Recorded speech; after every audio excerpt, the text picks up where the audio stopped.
Guys, what's up? Today we're going to be talking about something that's so critical to investing, and that is executing on your game plan.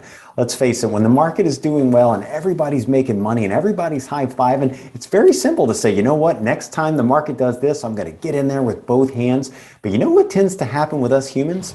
So we start to listen to the news, we start to listen to the headlines, and we start connecting the dots, saying that if this and if that, well, I'm not going to play with it because there may be the biggest bear market ever. That is a surefire way to miss out on fantastic opportunities. Hey, I'm Luke Downey. Here's another edition of Lessons with Luke. God, I'm full of all this stuff, all this wisdom, right? All I want to do, make you guys a better investor. So make sure to like and subscribe to our YouTube channel.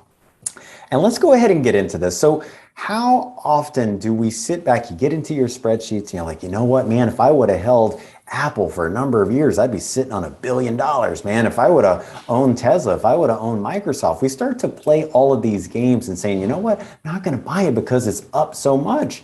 But then we say, hey, I'm going to actually buy this stock next time the market has a 20% pullback, a 15% pullback, whatever the case is.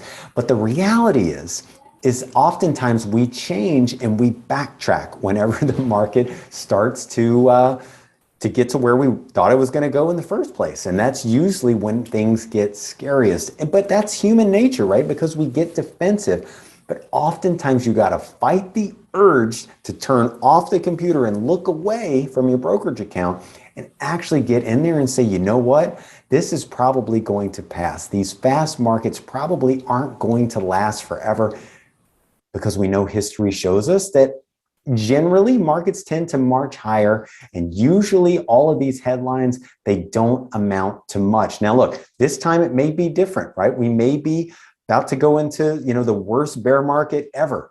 It's totally possible. But again, if you stretch out that time frame, what do you see? This is what it looks like, on a short time frame.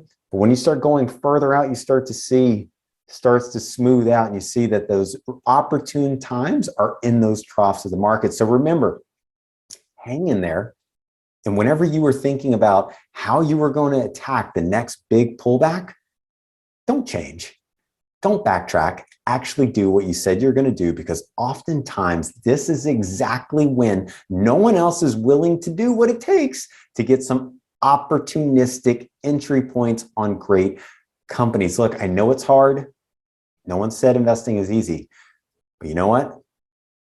These pullbacks, they don't last forever. I can promise you that. You guys have a great one.